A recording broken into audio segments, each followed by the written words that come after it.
जनता प्रधानमंत्री के घर घुस गई और एक एक खिड़की उखाड़ के ले आई एनटीसी वालों। हमारे पड़ोस में एक देश है, उसका नाम है बांग्लादेश। भूखी, सताई, लाचार, बेबस जनता प्रधानमंत्री के घर में घुस गई और एक एक ईंट उखाड़ के ले गई। हमारे बगल में और एक देश है पड़ोसी जो हमसे जल सीमा साझा करता है, नाम है श्रीलंका। राष्ट्रपति के घर घुस गई जनता, राष्ट्रपति के घर जनता घुस गई। ये जनता है जिस दिन चाहेगी डीसी का ऑफिस हो, एसपी का ऑफिस हो या सीएम का ऑफिस हो, एक एक ईंट कबाड़ के लेगा।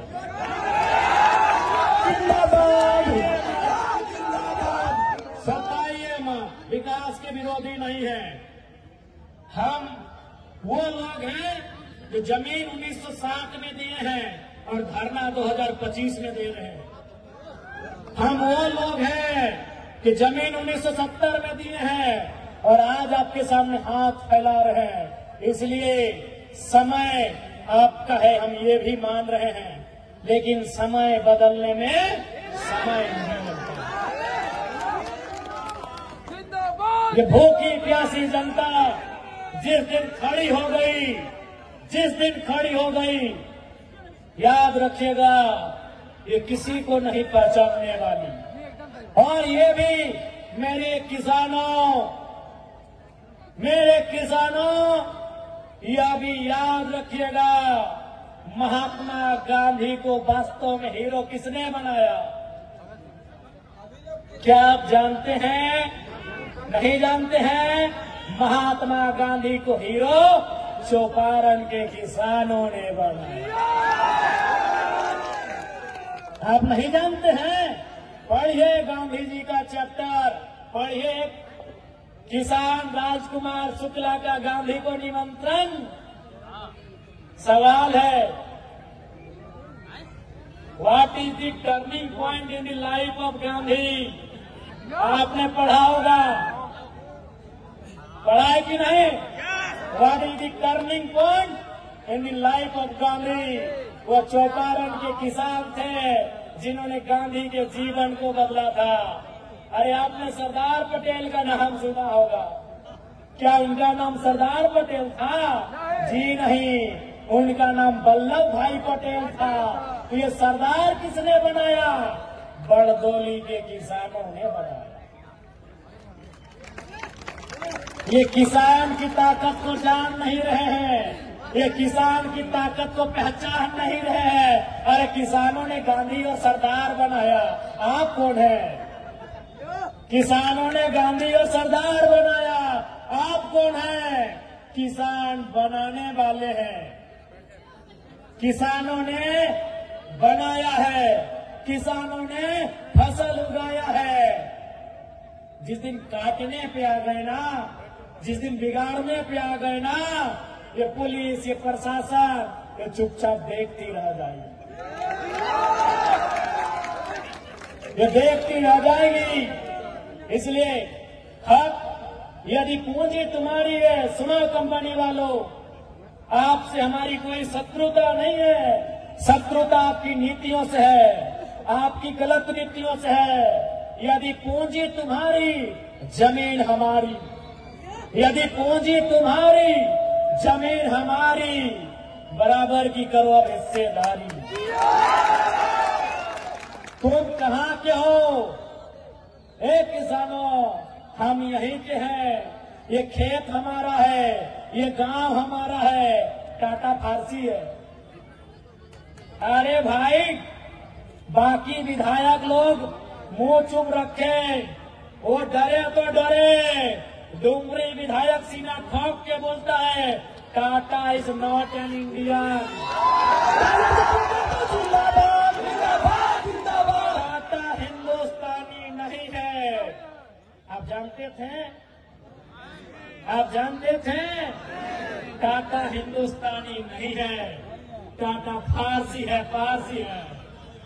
आपने कभी टाटा का झंडा देखा है? उनकी गाड़ियों में जाके देखिएगा और लोकतांत्रिक भारत में सवाल कीजिएगा, तिरंगा क्यों नहीं है? क्योंकि उसके लिए बड़ा खोपड़ा चाहिए। ये कोयला चोरी बालू चोरी करने वाला नेता का दिमाग वहां तक नहीं जाएगा। कभी जाके टाटा का अपना निजी झंडा देखिएगा। भैया पीएचडी कर रहे हैं, उसका काम होता है रिसर्च करना। हम लोग हर जगह रिसर्च करते हैं। कभी भी टाटा का निजी झंडा देखिएगा आपको बता देगा वो कहाँ का है। और तिरंगा नहीं होता है मेरे भाई में, उनका अपना झंडा होता है। Because they are not Indian, नहीं है वो भारतीय। हम यहीं के हैं, हम यहाँ के इंडिजीनियस है। We are real Indians. लेकिन आज हमारी वैल्यू कहाँ? क्योंकि आज भले भारत का संविधान कहे कि हम समाजवाद भारत का निर्माण करते हैं, लेकिन गांव में आकर देखिए हमने पूंजीवाद भारत बनाया है, हमने एनटीपीसी का भारत बनाया है, हमने टाटा का, हमने बिड़ला का, हमने अडानी का, हमने अंबानी का भारत बनाया है। ये कड़वी सच्चाई है। आज याद रखिएगा, अंग्रेजों के कालखंड में जब 15 अगस्त 1947 में अंग्रेज भारत को छोड़ के चले गए, आप एक रिसर्च करिए कि भारत की आबादी क्या थी। 30 करोड़ से 35 करोड़ होगी। यह भी रिसर्च करिए कि भारत की गरीबी का दर क्या होगा, भारत की अशिक्षा का दर क्या होगा, भारत की बेरोजगारी का दर क्या होगा। सारे चीजों को रिसर्च करिए, आपको पता चलेगा। आज 70 साल बाद आजाद भारत में, इंडिपेंडेंट इंडिया में, अपने भारत में हम अंग्रेजों से कई ज्यादा गुना बेकार हालत में आ गए हैं। गरीबी अगर अंग्रेजों के टाइम 5% थी, आज 25 के आसपास हो गई है। भुखमरी अगर अंग्रेजों के टाइम 7% होगी, आज 28% हो गई होगी। यदि शिक्षा अंग्रेजों के टाइम 2% होगा, आज वो 15% के पार कर गया होगा। तो सवाल तो बनता है कि अंग्रेज अपने नहीं थे, फिर भी इतना अच्छा था। आज क्या हुआ? आज क्या हुआ? उसका जवाब भगत सिंह के जेल डायरी में है। क्या उत्तर है? भगत सिंह ने जेल डायरी में क्या कहा है कि हम आजादी गोरों से तो ले लेंगे, हम आजादी गोरों से तो ले लेंगे, लेकिन ये आजादी चंद मुट्ठी भर गोरों के हाथ तक सीमित नहीं रहनी चाहिए।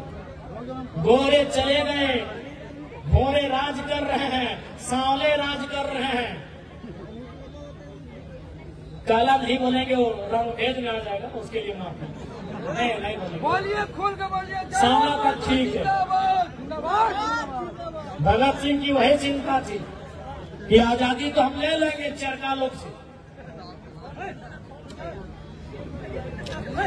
अंग्रेजों से तो हम आजादी ले लेंगे, लेकिन हम क्या वो आजादी गांवों तक ले जाएंगे? क्या वो आजादी खेतों तक ले जाएंगे? क्या वो आजादी खलिहानों तक ले जाएंगे? ये सवाल था भगत सिंह का। इसीलिए आज जो हमारी दशा है, आज जो हमारी दुर्दशा है, ये अंग्रेजों से भी बदतर हो गई है। कारण यहाँ की लीडरशिप, कारण यहाँ के ब्यूरोक्रेट्स।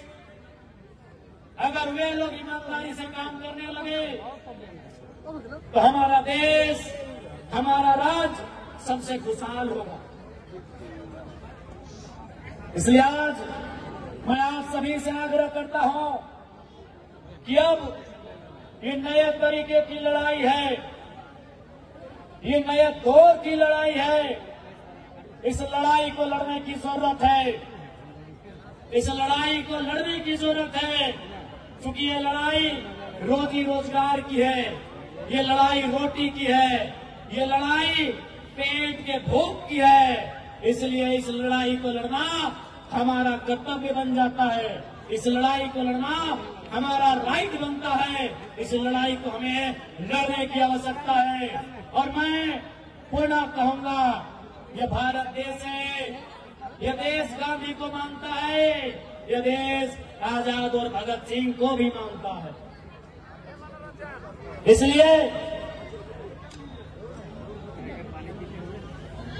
इसलिए यदि हमारी लड़ाई, हम पहली लड़ाई की शुरुआत महात्मा गांधी के सत्याग्रह से करेंगे।